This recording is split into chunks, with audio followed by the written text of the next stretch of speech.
Grand Admiral Wu Jin stood in the command center of the massive space station Unity.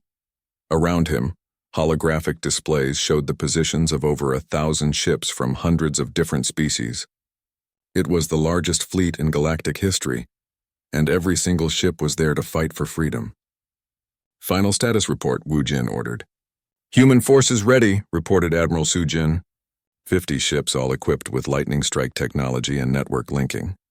"Catamaran squadrons ready," said Captain Hyunwoo. His voice was strong and confident now. 100 ships, all pilots trained in human cooperative tactics.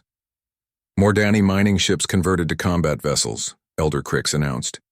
The old turtle being had refused to stay behind, insisting he wanted to see the Empire fall with his own eyes. "They're slow, but their hulls are thick. Good for ramming attacks." One by one, representatives from dozens of species reported their readiness. Aquatic Solani in environment suits, crystalline Zarketh beings who communicated through light patterns, even former Velthari soldiers who had defected when they learned there was an alternative to the Empire's cruelty. "Dr. Minji," Wu Jin called. "Is the Galaxy Network ready?" Minji looked up from her array of computers and smiled. "Ready, Admiral. We can now link ships from 37 different species into one coordinated fighting force. It's the most beautiful thing I've ever created." The target was Velthari Prime itself, the Empire's capital world. It was protected by the largest fleet in galactic history.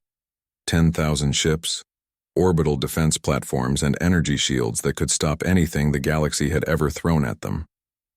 "Remember," Wu Jin announced to the entire coalition fleet, "we're not here to destroy the Velthari people. We're here to destroy the Velthari Empire. There's a difference. When their soldiers surrender, we accept their surrender. When their civilians need help, we help them. We're fighting to free everyone, including the Velthari themselves." The coalition fleet jumped to hyperspace, heading for the most heavily defended world in the galaxy. On Velthari Prime, High Overlord Vexthal watched the approaching fleet on his tactical displays. He had been expecting this attack ever since the humans first appeared. He had gathered every ship the Empire could spare. 10,000 ships against 1,000, he said to his generals. Even with their tricks, they cannot win.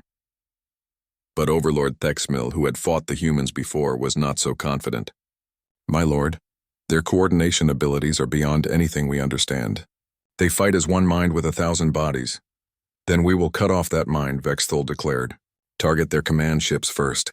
Once their leaders are dead, the rest will fall into chaos like any normal fleet." The Velthari had learned the wrong lesson. They still thought in terms of hierarchy and individual command. They couldn't understand that the coalition didn't have a single leader that could be killed. Every ship was part of the network. Every captain could command. Every pilot could lead. The battle began when the coalition fleet appeared not in the outer system, but right in the middle of the Velthari formation. Dr. Minji had worked out the mathematics for the largest lightning strike jump in history. 1,000 ships materialized exactly where they needed to be. "All ships, activate Galaxy Network," Wu Jin ordered. Suddenly, every pilot in the coalition fleet could feel every other pilot, human, Catamaran, Mordani, Solani, and dozens of other species link their minds and their ships into one vast, thinking organism. Captain Hyunwoo felt it most strongly. His consciousness expanded to include hundreds of other beings. He could sense their thoughts, their fears, their hopes, their determination. For a moment he was overwhelmed by the sheer scope of it. Then training took over. He began coordinating attack patterns, sharing target information, organizing defensive formations. But he wasn't doing it alone. Every captain, every pilot, every engineer was doing the same thing simultaneously. The Velthari fleet found itself facing an enemy that seemed to know their every move before they made it. When they tried to target one coalition ship, 3 others would appear to defend it. When they concentrated their fire on one section, the coalition ships would flow like water around the attack and strike back from an unexpected direction. "It's like fighting a ghost," reported one Velthari ship captain. "They're everywhere and nowhere at once." But the coalition wasn't invincible. They were outnumbered 10 to 1, and the Velthari weapons were still powerful. Ships began to die on both sides. The space around Velthari Prime filled with debris and the glow of explosions. In the middle of the battle, something unexpected happened. Dr. Minji activated her secret weapon, the conversion protocol. Instead of trying to destroy every Velthari ship, Human hackers began breaking into their communication systems and broadcasting a simple message. You don't have to fight for an empire that treats you as expendable. You can join a galaxy where different species work together as equals. The choice is yours. On dozens of Velthari ships, crew members stopped fighting and began thinking. They had been told all their lives that the empire was supreme, that other species were inferior, that conquest was the only way to survive. But here were their enemies offering them mercy, offering them a choice. The first ship to defect was a small patrol vessel. Its captain, a young Velthari named Kexathon, had been horrified by the Empire's treatment of prisoners. When he heard the human message, he made his decision. "This is Captain Kexathon of the patrol ship Darkwing," he broadcast on an open channel. "I surrender my ship to the Coalition forces. I request permission to join your cause." "Permission granted," replied Admiral Sujin immediately. "Welcome to the Free Galaxy, Captain." Within an hour, hundreds of Velthari ships had defected.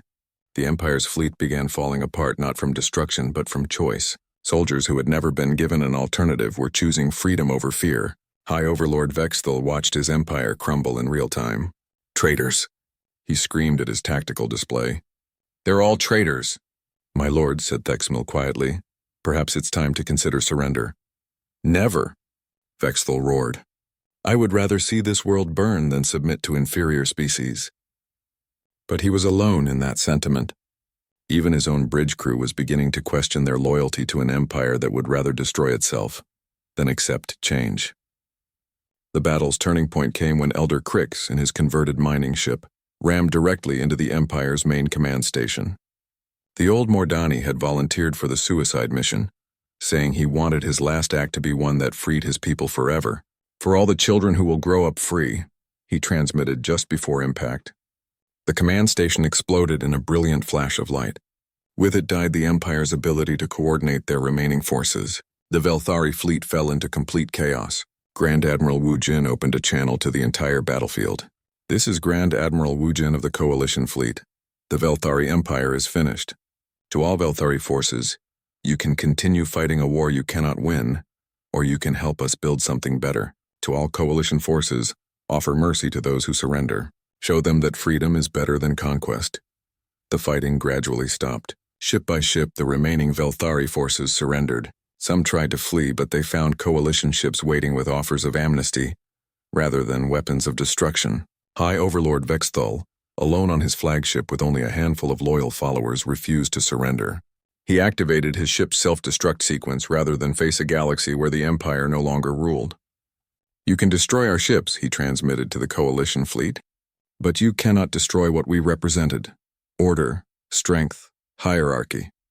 Without the Empire, this galaxy will fall into chaos." "You're wrong," replied Wu Jin gently. "We're not destroying order. We're creating a better one. An order based on cooperation instead of domination. On choice instead of force. On hope instead of fear." Vexthal's ship exploded, taking the last remnant of Imperial authority with it. In the aftermath of the battle, the real work began. The Coalition had won the war, but now they had to win the peace.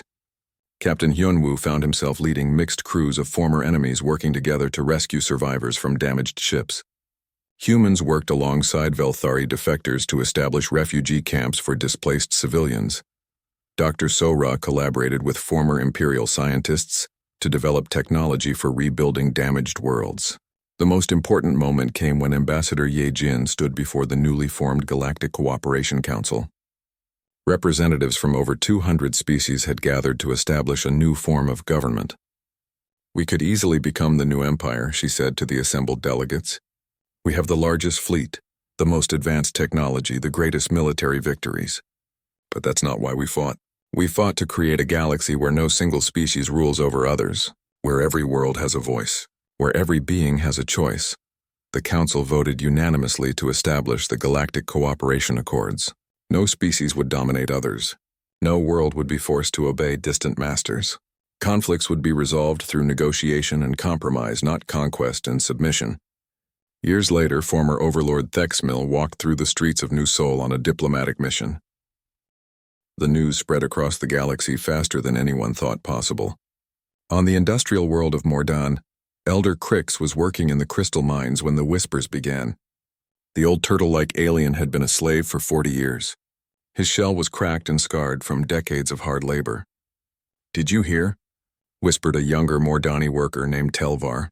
"Someone attacked the prison world Kalar 5. Someone freed all the prisoners." Crix stopped his digging. "That's impossible. No one fights the Velthari and wins." "The guards are nervous," Telvar continued. "They've increased security. They're scared." For the first time in 40 years, Crix felt something he had forgotten: hope. 3-star systems away, Dr. Sora was working with human scientists on the research vessel Peaceful Dawn. She was helping them understand Velthari technology and communications. The humans treated her like an equal, asking for her opinions and listening to her ideas. It was strange after so many years of slavery.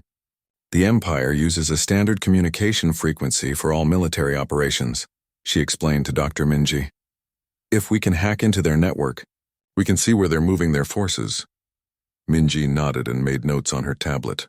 "Can you teach us their encryption codes?" "I can try," Sora said. "But why are you helping us? What do you gain from this war?" Minji looked up from her tablet with a confused expression. "What do we gain?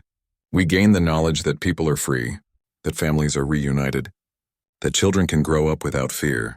Isn't that enough?" Sora stared at her. In all her years under the Empire, she had never met anyone who fought for others without expecting payment or reward.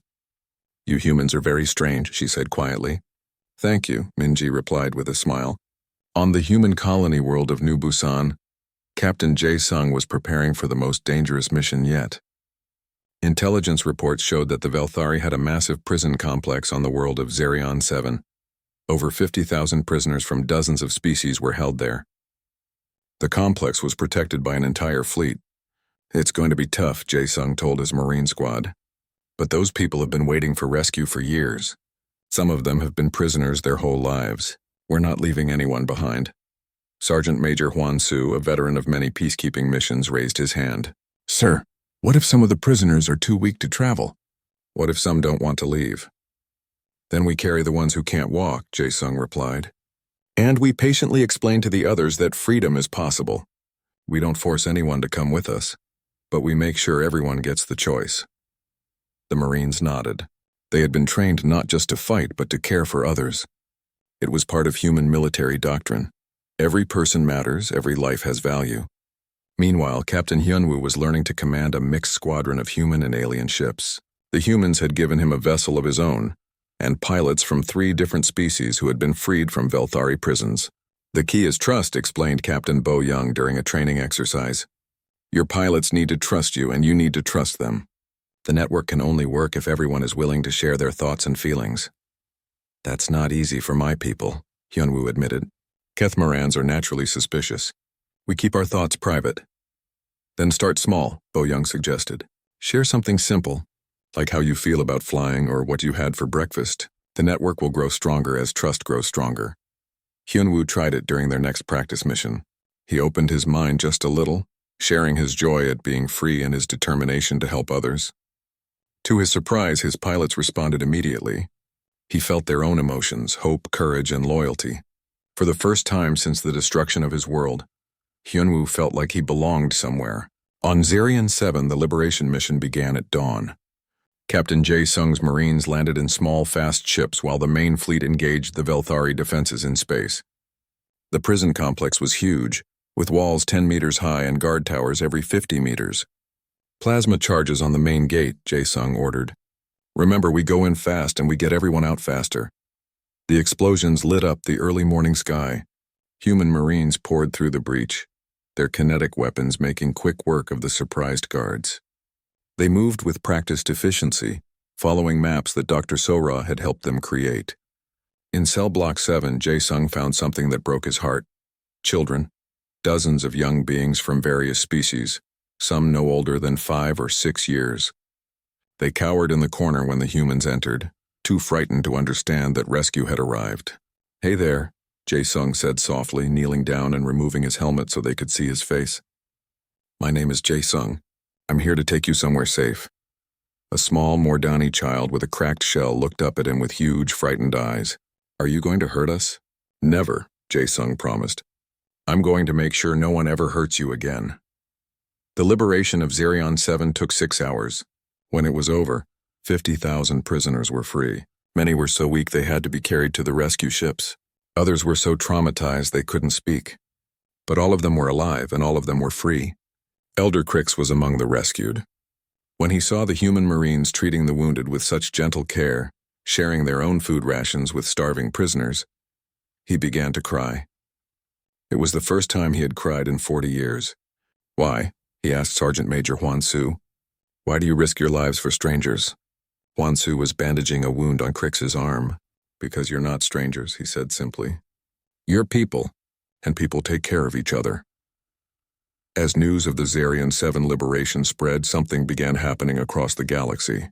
On world after world, slaves began to whisper about rebellion. The whispers became conversations. The conversations became plans. On Vel Tarhi Prime, the Empire's capital world, Overlord Thexmil stood before the High Council. His uniform was perfect, his posture proud, but inside he was terrified. 2 major prison worlds had been liberated.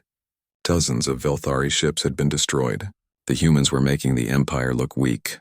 "These humans are using some kind of advanced technology," he reported. "Their ships can appear anywhere instantly. Their pilots fight with impossible coordination. We need reinforcements from the core fleets." High Overlord Vexthul, the supreme leader of the Empire, listened with growing anger. "You are telling me that one small species has defeated our forces? That they have freed our prisoners? That they have made us look foolish in front of the entire galaxy? The technology they use is unlike anything we have seen," Thexmil protested. "They don't fight like civilized beings. They work together in ways that should be impossible." "Then learn their ways and defeat them," Vexthul roared. "The Empire has ruled this galaxy for 1,000 years. We will not be humiliated by primitives with simple weapons." But it was too late for that. On distant worlds, in slave camps and mining colonies, the word was spreading. The humans had come. The humans were winning, and they were coming for everyone. Ambassador Ye-jin worked day and night to coordinate with the growing resistance movements. Her ship, the diplomatic vessel New Hope, had become a meeting place for representatives from dozens of species. "We need to be careful," she warned a gathering of resistance leaders. "If we move too fast, the Velthari will start killing prisoners instead of just guarding them. We need to coordinate our efforts." "But people are dying every day in the slave camps," protested a representative from the aquatic Selani people. "How long should we wait?" "Not long," Yejin promised. "The human fleet is growing stronger. We're learning how to fight together. Soon we'll be ready for the final push. But we need to make sure we can protect everyone when that time comes." The galaxy was waking up from 1,000 years of fear. Hope, once thought dead, was spreading like wildfire. And at the center of it all were the humans, small, determined, and absolutely refusing to give up on anyone who needed help. The storm was growing stronger, and soon it would be time for the final thunder to roll across the stars. Fleet Admiral Su Jin stood on the bridge of her flagship, the Sejong's Pride. Around her, 30 human ships waited in the darkness of space. They were small compared to the massive Velthari vessels, but they moved with purpose and precision. "Target confirmed," reported Navigation Officer Kyung-ho. "Prison World Kalar 5, 15 light-years away. 3 Velthari battleships in orbit plus defense platforms." Sujin nodded. The intelligence reports had been correct. The Velthari were keeping their prisoners on a heavily defended world. They felt safe there. They were about to learn that nowhere was safe from human determination. "Captain Bo Young, are your pilots ready?" Sujin asked. "Ready and eager, Admiral," came Bo Young's voice over the communication system. "Thunderbolt Squadron is standing by. Engineer Dongwook, network status. All ships linked and synchronized," Dongwook reported from the engineering station. "We are one mind, Admiral." Sujin felt the familiar tingle as her ship connected to the network. Suddenly, she could sense all 30 ships as if they were parts of her own body. She could feel their positions, their readiness, their eagerness to begin.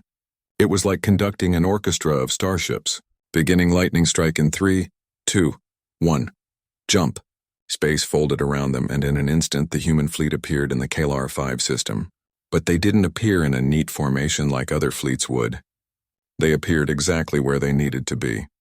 10 ships materialized behind the first Velthari battleship. 5 ships appeared above the second battleship. The remaining ships positioned themselves around the defense platforms. The Velthari had no time to react. "Fire kinetic rounds full spread," Sujin ordered. The human ships opened fire with their simple but effective weapons. Metal slugs traveling at incredible speed punched through Velthari energy shields like they were made of paper. The aliens had never faced kinetic weapons before. Their shields were designed to stop energy beams, not solid projectiles. On the bridge of the Velthari command ship, Overlord Thexmil stared in shock at his tactical display. "What are those ships? Where did they come from?" "Unknown vessel design, my lord," reported his tactical officer. They appeared without warning. "Our sensors detected no FTL approach." "Impossible," Thexmil roared. "No one can jump with that precision. Target them and destroy them." But the human ships were already moving. As the Velthari tried to target one ship, it would suddenly jump to a new position while another ship appeared where the first one had been. The network allowed them to coordinate these movements perfectly. To the Velthari, it looked like magic. Captain Bo Young led her fighter squadron between the massive battleships. Her small craft danced through the space between the huge vessels, targeting weak points and weapon systems. "Inho, take your wing and hit their communication array," she ordered young pilot Inho, her most promising student. "Copy that, Captain," Inho replied. He felt the network guiding him, showing him the best approach path. His 3 wingmates moved with him in perfect formation, like birds flying south for winter. The Velthari fighters launched to intercept them, but they had never seen anything like human tactics. The human pilots didn't fight as individuals. They fought as one organism with many parts. When one pilot was targeted, the others would instantly move to protect him. When one pilot found a target, all pilots would help him attack it. Inho's wing reached the communication array and fired their kinetic rounds. The simple metal bullets tore through the delicate equipment, cutting off the Velthari's ability to call for help. On the prison world below, Captain Hyunwoo pressed his face against the small window of his cell. He could see the battle in space above, and he couldn't believe what he was seeing. Someone was fighting the Velthari. Someone was winning. "Sora," he called to the cell next to his. "Look, someone came."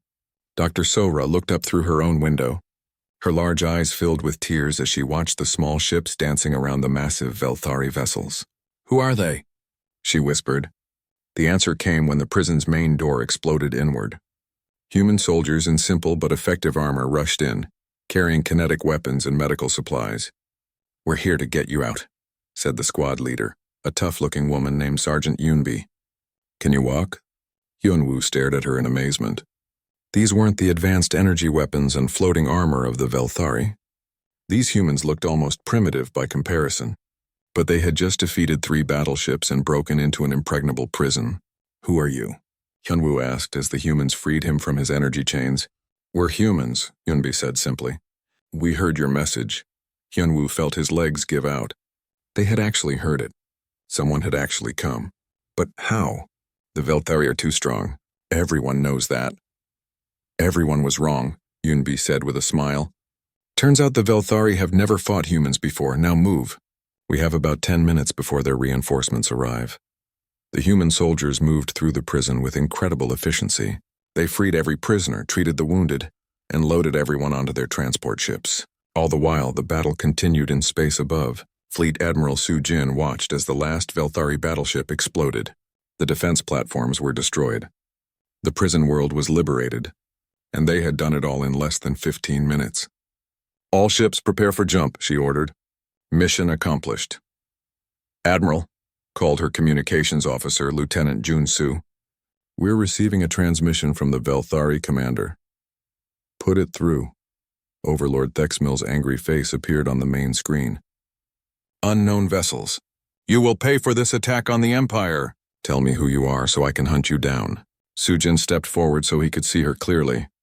"I am Fleet Admiral Sujin of the Human Colonial Defense Force, and you just learned that the Velthari Empire is not invincible." "Humans?" Thexmil spat. "I have never heard of humans." "You are nothing.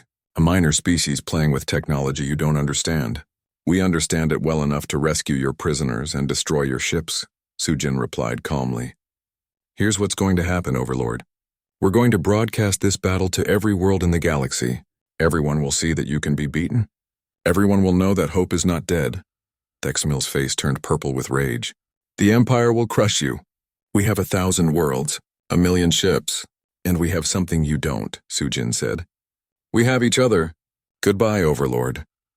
The transmission ended and the human fleet jumped away, taking the freed prisoners with them. In the aftermath, as Thexmill stared at the wreckage of his once proud fleet, he realized something had changed. For 1,000 years, the Velthari had been the strongest force in the galaxy. No one had ever successfully attacked them. No one had ever rescued prisoners from their custody. Until today. On the human flagship, Captain Hyunwoo sat in the medical bay with Dr. Sora and the other freed prisoners. A human medic named Nurse Sulgi was treating their wounds with gentle care. I don't understand, Hyunwoo said to Admiral Sujin when she came to check on them. Your ships are smaller than ours were. Your weapons are simpler. How did you win? Sujin sat down beside him. Because we didn't fight their fight, she explained. They expected us to act like everyone else, to fight like everyone else. But humans are different. We work together, we adapt. We never give up on people who need help. Even strangers? Sora asked quietly. Especially strangers, Sujin said with a warm smile.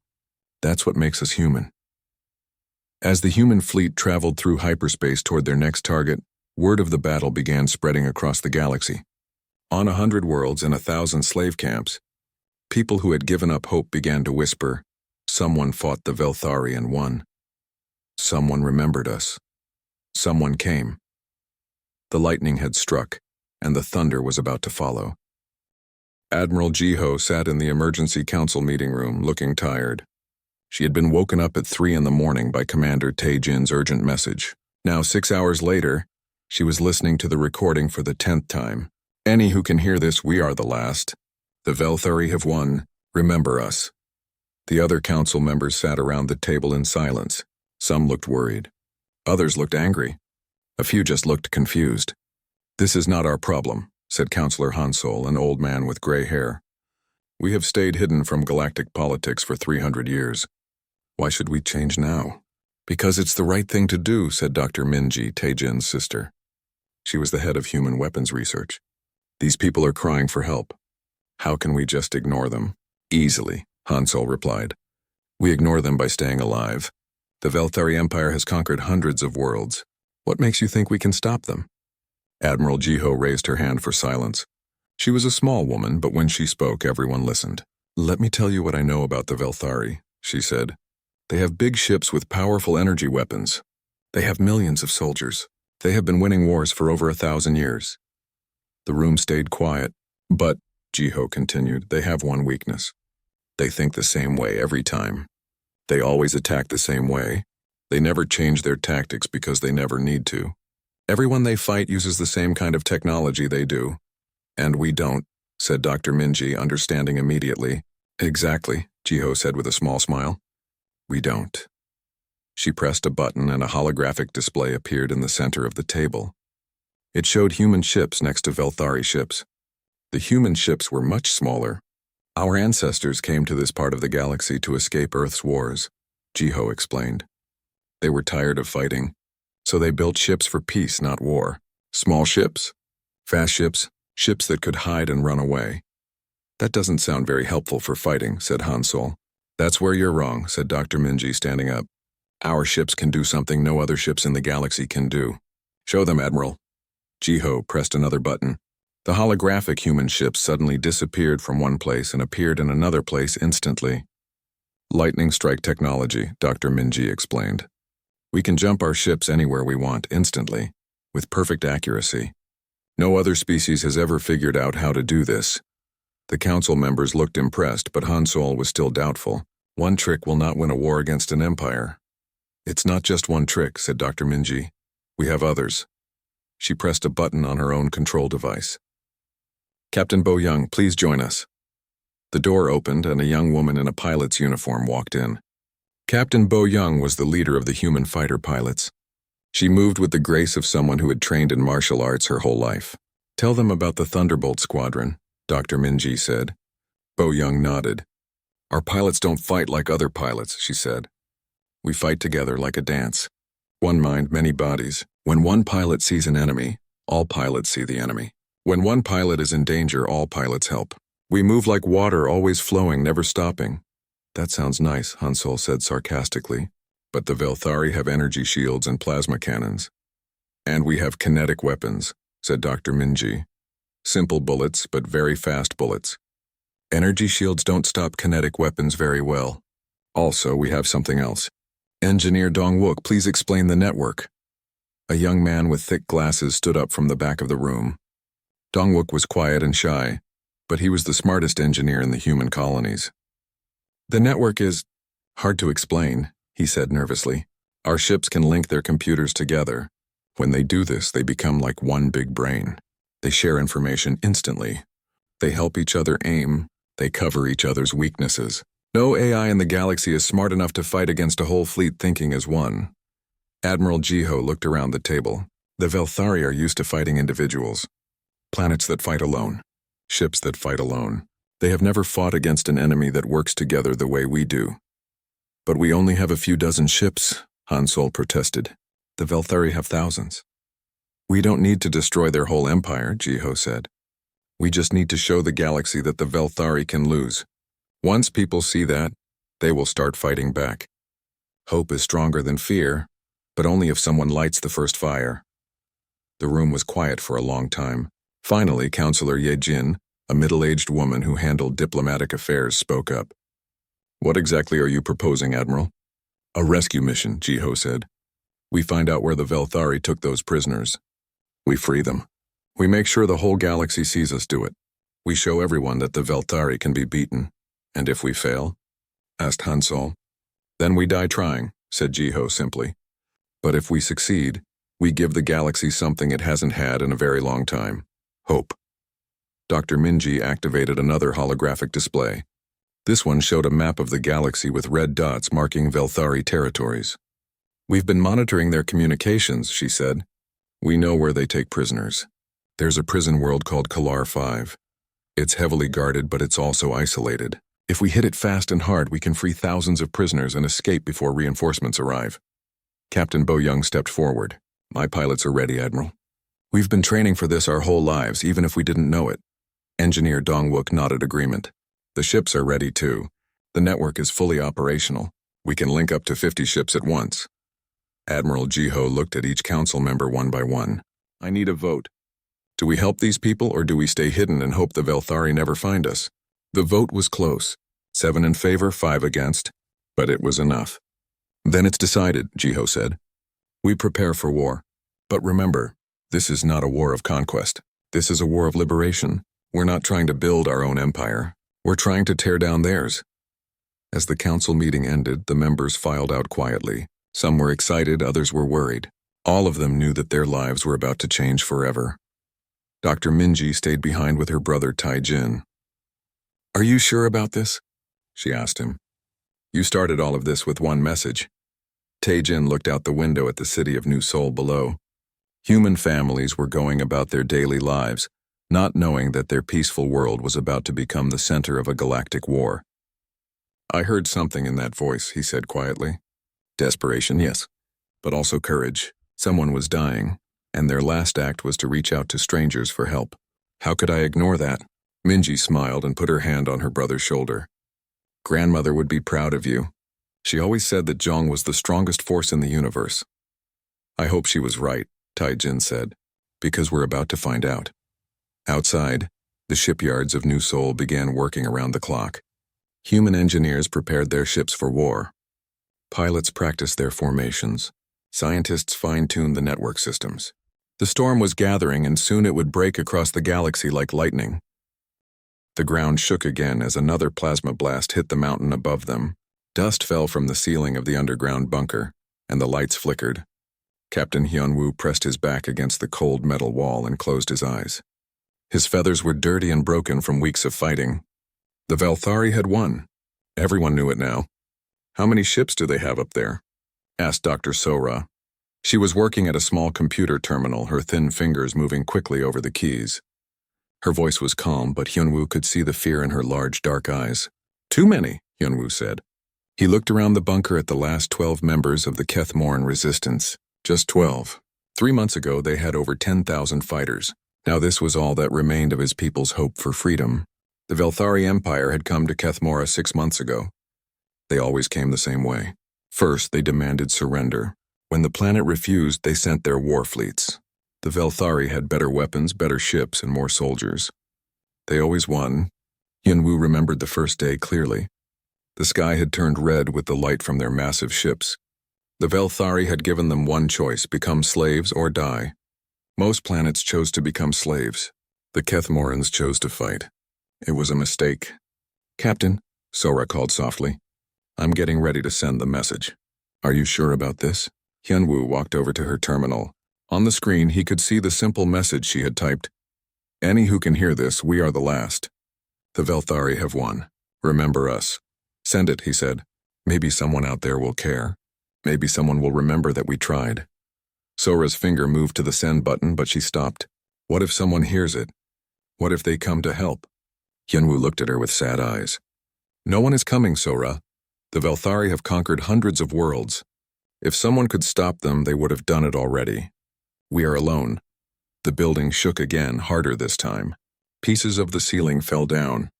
One of the other resistance fighters, a young male named Talek, looked up with fear. "They're getting closer," Talek said. "Maybe we should surrender. Maybe they'll let us live." "The Velthari don't let anyone live free," Hyunwoo said firmly. "You know what they do to prisoners. Death in battle is better than slavery." Sora pressed the send button. The message went out across all radio frequencies, traveling through space at the speed of light. Maybe someone would hear it. Probably not. But they had to try. "Message sent," she said quietly. The bunker went silent except for the sound of explosions getting closer. Everyone knew this was the end. They had fought well, but the Velthari were too strong. The Empire always won. "I want to tell you all something," Hyunwoo said to his fighters. "We may not have won, but we did not give up. That matters. That means something." The young fighters nodded. They were scared, but they were brave too. Hyunwoo was proud of them. Far away in a different part of the galaxy, Commander Tae-jin sat in a small room filled with computer screens. He worked alone during the night shift, listening to radio signals from across space. Most of the signals were just noise or old messages from trading ships. Tonight felt different. Tae-jin was drinking tea when the message came through his speakers. The voice was strange, not human, but the words were clear.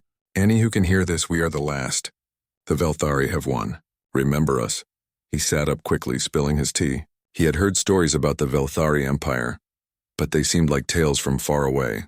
The human colonies stayed hidden in the outer parts of the galaxy. They didn't get involved in other people's wars. But something about the message touched Tae-jin's heart. The voice sounded so hopeless, so alone. In Korean culture, there was a word for this feeling, jong. It meant a deep connection to others, even strangers. Tae-jin felt jong for whoever had sent this message. He recorded the message and played it again. Then again. Each time he felt more sure that he had to do something. His people had rules about staying hidden, but these rules suddenly seemed less important than helping someone in need. Tae-jin stood up and walked to his commander's office. Admiral Ji-ho would not be happy to be woken up. But this could not wait. Back on Kethmora, the bunker door exploded inward. Velthari soldiers poured in, their armor black and frightening. They carried energy weapons that could kill with one shot. The resistance fighters raised their simple guns, but they knew it was useless. "Surrender now and your deaths will be quick," said the Velthari commander. His voice was cold and mechanical through his helmet speaker. "We will never surrender," Hyunwoo said, stepping forward. "We are Kethmoran. We die free." The Velthari commander laughed. "Brave words. But you will serve the Empire just like all the others. Take them alive. They will make good slaves in the mining colonies." The resistance fighters were quickly overwhelmed. Their weapons were too weak and they were too few. One by one they fell to the Velthari stun weapons. Hyunwoo fought until the very end, but even he could not win against so many enemies. As the stun weapon hit him, Hyunwoo fell to the ground. His last thought was about the message. Maybe someone had heard it. Maybe someone would remember them. But probably not. The galaxy was a big place, and the Kethmorans were just one small planet.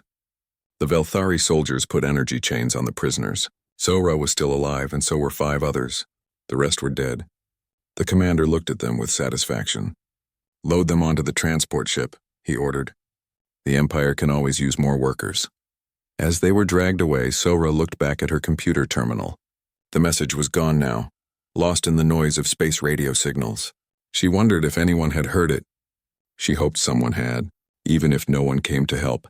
Maybe someone would remember that the Kethmorans had existed. Maybe someone would remember that they had fought for freedom. The transport ship lifted off from the ruined surface of Kethmora. Below them, the planet burned. The Velthari had won another victory. The Empire grew stronger and the galaxy grew more afraid. But far away, on a hidden human world called New Sol, Commander Taejin was knocking on his admiral's door. In his hand, he carried a recording of the message. He didn't know it yet, but this moment would change everything. The Velthari thought they had silenced the last voice of resistance. They were wrong. Sometimes when the night is darkest, that's when the lightning comes.